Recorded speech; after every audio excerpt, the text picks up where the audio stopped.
it as like a paid vacation Yeah. compared to WWE because of the schedules and the travel and stuff.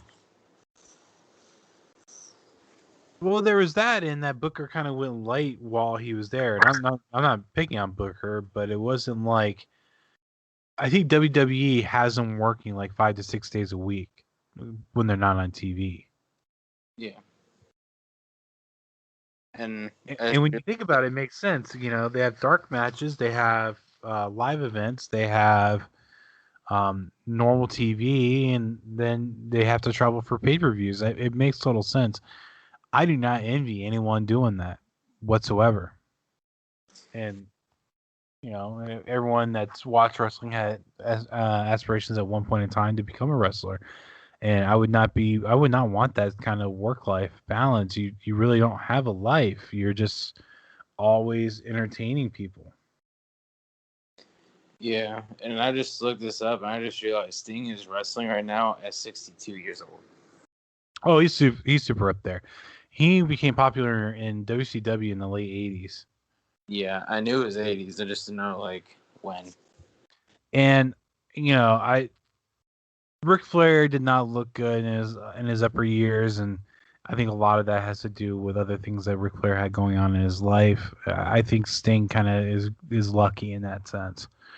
Um, he's had injuries here and there, but realistically, I don't think it's anywhere to the same degree as what Hulk has had, Ric Flair has had, and Taker has had, just from the wear and tear of doing the WWF life. Yeah. But Sting and Darby Allin won. They made Ethan and Scorpio look strong in defeat, which is good on them. Um, I really hope that Darby Allin starts taking it easy because I think he's going down the same path as Kenny Omega did, where he might have a short career just because his style. But he even openly said he'd rather have a fun career than a long career. So, tis what it is. Yeah, more power to him. Yeah, I wouldn't do it, but either case, the semi main event, I'm gonna call it, was Kenny Omega against Orange Cassidy and Pac. This was crazy storytelling wise. They all looked strong. It was a really really well done triple threat. I mean, they went almost a half hour. Um, and you know, there's multiple points in the match. You're like, oh, is Pac gonna pin Orange? Is Omega gonna pin Orange? Is Orange gonna pin Omega? Is Orange gonna pin Pac? Is Kenny Omega gonna pin Pac? Is he, you know, it was all over the place. You didn't know what was gonna happen.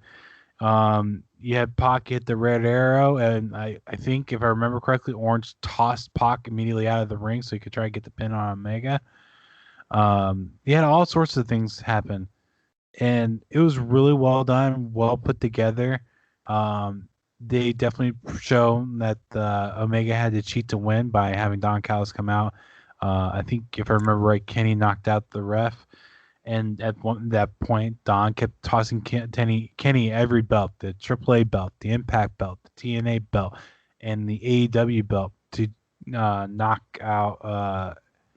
I'm pretty sure it was Pac. I'm 90% sure it was Pac to get the pin.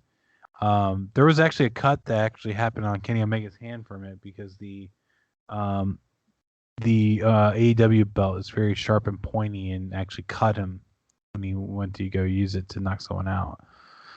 But I was impressed by this. What about you? It was one of the better triple threat matches I've like ever watched, and I actually enjoyed it. There were plenty of times where I actually thought Cassidy had it. Like you and I, because I watched at your house. There were plenty of times where you and I were surprised because we thought Cassidy was about to take it. Yeah, well, it definitely looked like it, and it was one of those where it kind of made sense where they could have Cassidy win because it's one of those where you had the triple threat okay, where if Cassidy pins Pac, it doesn't devalue Pac or Omega because it involved three people. And at that point, you make the champion look good in defeat as well because it doesn't look like he got defeated by one person. He got defeated by odds. So I thought they were going to use that as a chance to put the belt on Orange The only part that kind of threw me off is whether or not, how can AEW wrestler lose the AEW belt first? It's probably going to be one of the other companies that he loses first. And if I remember correctly, I think he's putting up the AAA title against Andrade, LEDO. So I think that might be the chance where he drops the belt when it goes to Andrade. But be that as it may, he did come away with a win here, and it puts a big question mark, hearing about the injuries and whether or not that's true. Because if he does have these real injuries, he's probably not going to have much longer with the belts, and it'll be interesting to see how they do it, and what pace that they do it at, based on that. Yeah, one thing I also liked about this, no one looked weak in the match. Not at all. They all gave it their all and did their normal shtick. Omega being an egotistical heel, Pop being a sadistic asshole, and then Orange Cassidy being being Orange Cassidy. I don't really know what else to say about him. It's a weird, very opposite feel than what the Roman, Edge, and Daniel Bryan got. Yeah. Because that looked very, very different. It seemed like they didn't want to make Edge and Daniel Bryan look strong. And then here's the other thing kind of related to that. Don Callis has shown to be a very good manager on the mic as well. Yeah. We're recording this after Impact's Against All Odds. And on the commentary, you had Don Callis, Scott D'Amore, and Tony Schiavone. And Scott D'Amore doesn't really do commentary, not that I can remember. But they all sounded really, really good on the mic. And Callis does give that Paul Heyman Taz feel with him being a manager. He calls himself the Invisible Hand. He has the Elite, which is, he has Omega, the Bucks, and the Good Brothers all working with him. And he's looking strong in doing this. And, the backstage rumor is that he has stepped down from Impact high position just to be an on-screen character, mainly with AEW and Impact. Which, if he did, fine. He's been making himself look good either way. And it's weird the parallels that Omega and Roman are drawing at the time, because they're both heel champions. They both have a very strong manager on it. It's just the approaches are very different. And Omega being where he is, he's able to travel and do Impact in AAA and kind of further that I am the best champion in the world, if you will. Yeah. He now faces Jungle Boy either later this month or beginning of next month. I don't remember when the match is scheduled. I don't really think Jungle Boy is going to win, but I think this is definitely going to further the value that Jungle Boy is given with the company. And it goes back to, they might have a lot of former WWE guys, but those former WWE guys are making Jungle Boy look strong. And I'm pretty sure Jungle Boy even beat Jericho in this first year in the AEW. So, again, they're doing it right. Yeah. Since you were talking about the parallels between Roman and Omega, they're both really good heels, and they're probably two of the top heels in the wrestling world right now. Who do you think is better at, being heel? Two different styles. They're two different styles. Well, because you have then they're about equal, because you have Omega being the cocky, arrogant heel, and then you got Roman being it's almost like a demagogue. Like, he basically wants to be worshipped by people in his family. So it's a different aspect to it. And I think the character work that they're both doing highlights their abilities in both ways. Because you have Roman that definitely, you believe it. And with Omega, you believe it as well. You think he can be this egotistical, posh heel. And it just is working. Just the same with the Young Bucks. The Young Bucks were hated by people for a long time, but they're making it easier to hate them because they're basically portraying characters that everyone made them out to be in the first place. Yeah. So, it's weird. I like both their work. Who I enjoy watching in the ring more is actually Omega. That's nothing against Roman. I just don't like that style.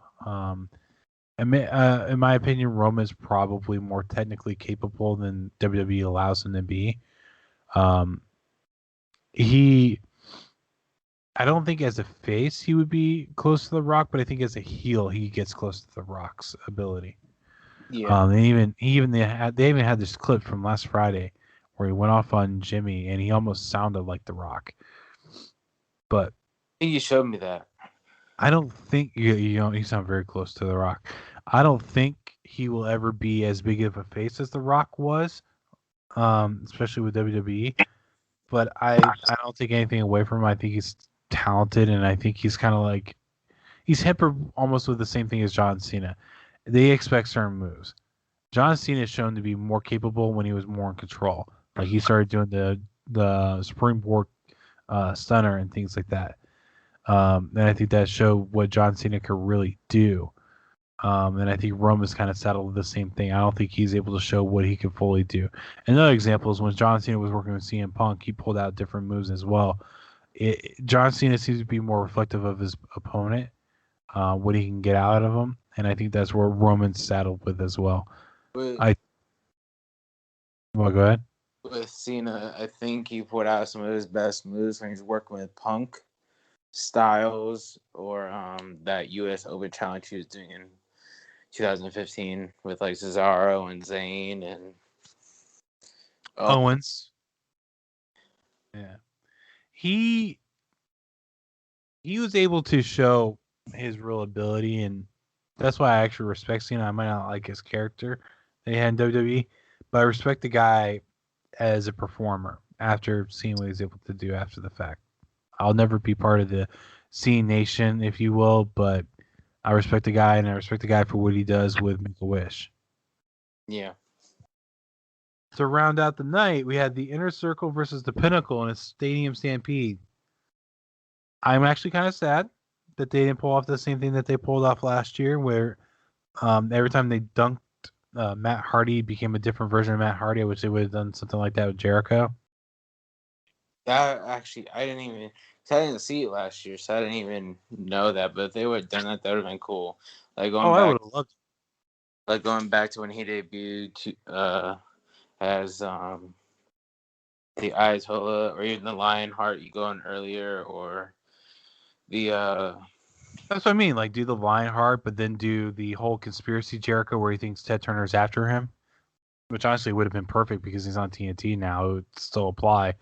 And then him being Y2J, him being the Save Us Chris Jericho, pop out the whole dirty, sleazy, trash bag hoe comment, the list of Jericho, the very calm and best in the world at everything he does, Jericho. I mean, all of them. He would have been able, if he would have been able to do that and pop them all out, I would have loved it. Jericho and Matt are like they have multiple characters. Yeah, last year what they did with Matt is they did Team Extreme, then they did Matt Hardy version 1, they did the broken Matt Hardy, they did cold-blooded Matt Hardy, Big Money Matt. They did it all variations of Matt Hardy. Jeez. They should have done that with Jericho. Okay, relative to Matt Hardy, something that was brought up on wrestling social media, if you will, mainly TikTok. Who do you think is the better wrestler between Matt Hardy and Jeff Hardy? Huh. That's a hard one because I actually enjoyed both of them like a lot. And this is not a dig at Jeff Hardy. I just feel like he's a stunt double. I think in terms of performance and ability, I think it's Matt. I think the fact that Matt's been able to constantly evolve and that he came up with a twist of fate and things like that, I give a lot more credit to Matt Hardy than Jeff Hardy.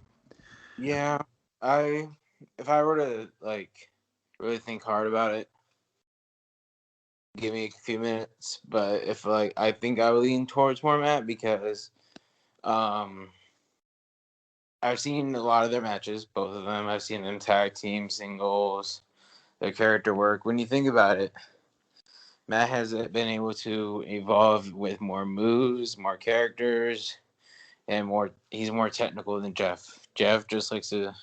I love Jeff. He just likes to jump off of things a lot. Like, he's like Shane, but younger. Right.